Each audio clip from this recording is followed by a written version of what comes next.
Oh my God छोरी हेर्नु नाम ठीक छ हामी ठीक ठाक छौँ वेलकम छ उहाँ एकदमै डेन्जर क्यामेराम्यान छन् भिडियोमा अवतारी हाम्रो लागि बैठक हो नि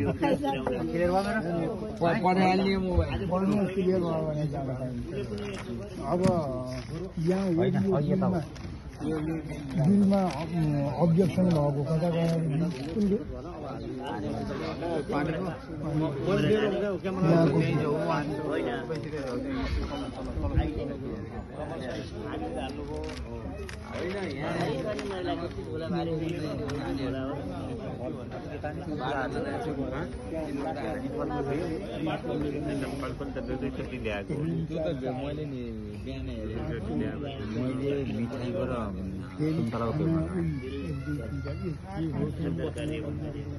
दस गते गरिएको अरेवा नेपालको पहिलो एजिएममा भएको कमी कमजोरी हामी आफैले कमी कमजोरी अथवा अरू साथीहरूबाट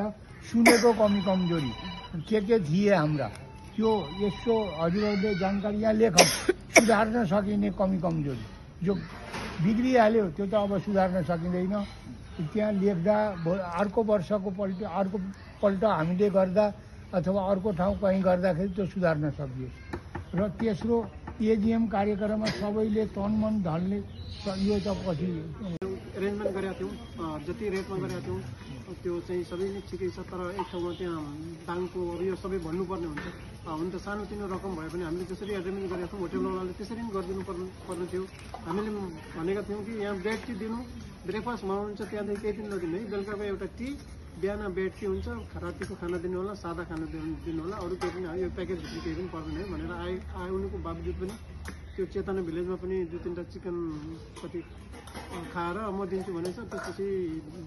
पछि त्यतिकै गएछ तिनीहरूको अरू धौलागिरीमा पनि त्यस्तै गर्छ दाङको सरहरूले अब हुन त टाढाको छ समस्या छ गाडी पाइँदैन यहाँदेखि जानु त मजबुरी नै छ यहाँ अब खाना पकाउँदा ढिलो हुन्छ यो भिड देख्नुभयो होला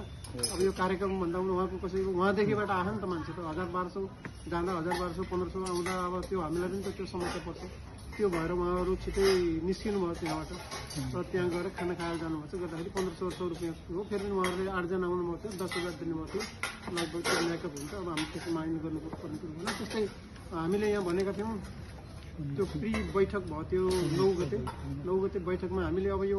होटलमा गएर कन्ट्रोल गरेर हामीले पेमेन्ट गरेर साध्य हुँदैन अब कहाँको मान्छे कति आयो के गर्यो कसो गर्यो एउटा केलाउनु पनि गाह्रो हुन्छ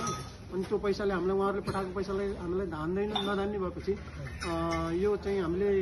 आफूले पेमेन्ट गरौँ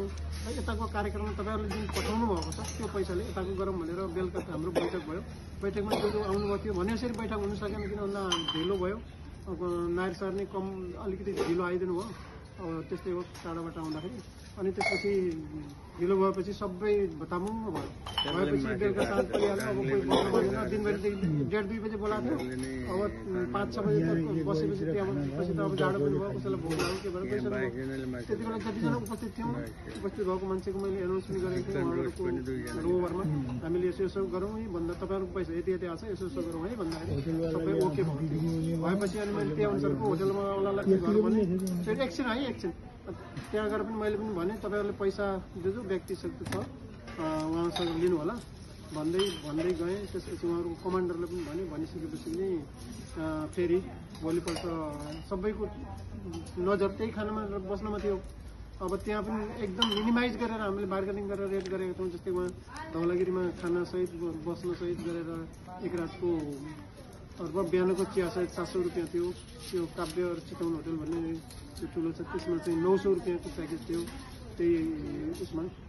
यता त झन् सस्तो थियो 200 र 250 थियो रुम लियो भने 1200 थियो त्यता फ्यामिलीवाला बस्थ्यो 2 जना बस्दा लगभग उस्तै पर्छ सबभन्दा सस्तो भनेको त्यहाँ थियो सुविधा सम्पन्न भनेको यो काव्यमा थियो फेरि पनि अनि यहाँ जो यहाँको सञ्चालकज्यूसँग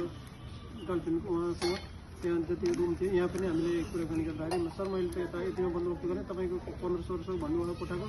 त्यो यता राखौँ कि के गरौँ भन्दा होइन तपाईँले उहाँ कतिमा लिनु मैले 900मा कस्तो त्यो ओहो तपाईँले त कसरी मलाई त त्यहाँ अहिलेसम्म कहिल्यै दिए छैन त्यसो भए ठिक छ म तपाईँले त्यहाँ 900मा गर्नुभयो भने म 800मा दिन्छु भनेर 800 नै लेख्नु 800 नै लेख्नु भएको नि त हामीले नसोचेको रेटमा सबैलाई बन्दोबस्त गर्न सफल भएको थियौँ र कसैको कम्प्लेन पनि थिएन त्यहाँ पैसा दिँदाखेरि त्यही एउटा बिर्तामोड के अरे धरानको पार्टीहरूले नदिइकन जानुभयो, धेरै नै एकचोटि आउनुभयो। त्यसपछि धौलागिरीले पनि नदिइकन जानुभयो। अरू हामीले एक्स्ट्रा खाएको दिन्छौँ, अरू चाहिँ तपाईँहरूले मिलाउनु पऱ्यो भन्नुभयो। धेरै गर्दा गर्दै पनि नसकेपछि ल पनि अब ठिकै छ जानुहोस्, तपाईँहरू जानुहोस्, एक्स्ट्रा खानुभएको हेर्नुहोस्, अरू छोड्नुहोस् भनेर भन्यो। अनि त्यसपछि त्यही अनुसारको हामीले जुन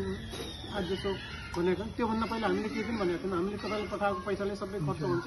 त्यही पैसाले गर्ने हो भन्ने पनि भनेको थिएन। तपाईँहरू आउनुहोस्, यहाँ बैठक बस्छौँ, बैठक बसेपछि हामीहरूको सबैको जे सल्लाह हुन्छ त्यही पैसाबाट कटाउने भयो भने ठिकै छ, होइन उताकोबाट कटाउने भए पनि ठिकै छ, अथवा अरू जम्मा गर्ने भए पनि ठिकै छ, त्यो गरौँला। तर हाम्रो त्योभन्दा पहिला यो एजिएम अर्गनाइज गर्ने बेलामा के भयो त्यो कुरा भन्दा कहीँ बाहिरबाट आएको मान्छेसँग पैसा नउठाउने, जति पठाउँछ जस्तै बुटोलले 1 लाख पठायो भने त्यसलाई एक्सेप्ट गर्ने, यो एरेन्ज गरेर के अरे एजिएम खत्तम भएको त्यही दिन लास्टमा पारदर्शी तौरले हिसाब किताब गर्ने। अनि हिसाब किताब गर्दा बच्यो भने रह्यो खर्चले धानिकन पनि पैसा बच्यो भने अर्को एजिएमलाई त्यो पैसा सिफ्ट गर्ने, होइन बचेन भने चाहिँ पुगेन भने त्यही त्यो क्यालकुलेसन गरेर ओडिटिङ गरेर अनि त्यसपछि हिसाब किताब मिलाउने, अब सबैसँग अरू थप गर्ने भन्ने एग्रिमेन्ट थियो। अब त्यो एग्रिमेन्ट भएको थियो पहिला, अनि हुँदाहुँदै अब भने जस्तो त हुँदैन। मान्छेको सोचाइ अरू बेलुकै आउने बित्तिकै हाम्रो पैसा कि वहीँबाटै भन्न थाल्नु म यो पैसा हामीले दिने हो कि होटल मसेको के गर्ने। मैले पहिल्यै सुनाइदिएको थिएँ तपाईँहरूको चाहिँ होटलमा, तपाईँको होटलमा यो छ, अर्को होटलमा यति चार्ज छ, यति चार्ज छ, पछि आएर यहाँ क्याङ्किङ होला थाहा नहोला भनेर त्यसरी पनि सुनाइदिएको थिएँ। सुनाइनुको बावजुद पनि अब यो जे भयो ठिकै भयो, त्यो अलिकति यताउति हुन्छ। अब अहिले यहाँहरूले अब हामीले त्यो जस्तै धरानको कति छ दाइ? त्यो अहिले आएको बिलमा कति 40,000 हो? हो त्यो पैसा हामीले बेलुकाको शर्त अनुसार उहाँहरूले नै दिने कुरो थियो, तर उहाँहरूले 35,000 आएको छ उहाँबाट। दाङ र दाङको 10,000 अनि धरानको 35,000 आएको छ, 45,000 हामीसित आएको छ दुईवटा गएर। फेरि पनि हाम्रो 39,000 छ त्यहाँको। अब यताको त अब त्यहीँकोलाई पुगेन भनेपछि यताको त अब हामीले दिनु पऱ्यो भनौँ, अथवा के हुन्छ। त्यस्तै उसको बिर्तामोड भयो, त्यहाँ बिर्तामोडबाट दाङको त्यहाँ बस्नुभयो। त्यो मैले भनेको बिर्तामोडको भयो, बिर्तामोडको 1 लाख रुपियाँ आएको, दाङको 10,000 आएको छ। 1,10,000 आएकोमा अब चाहिँ हाम्रो त्यहाँ 39-40,000 हाराहारीमा खर्च भएको छ। अब बिर्तामोडले 1 लाख रुपियाँ पठाएकोमा जम्मा उहाँहरूको 29 ड्राइभर लागेर 31जनाले खानुभएको छ, बस्नुभएको छ। अब त्यस विषयमा पनि हामीले डिस्कस गर्नु पर्यो। यदि उहाँहरूले हाम्रो अन्तको यति दियो, हामीले यति दियो भन्यो भने पनि अब फेरि हामी त्यही अनुसार जानुपर्ने हो। त्यस्तै धरानको पार्टीहरूको धरानबाट 35,000 आएको थियो, त्यहाँ चाहिँ हाम्रो कति छ दाइ? 18,000 समथिङ छ कि त्यो चेतनाको रकम।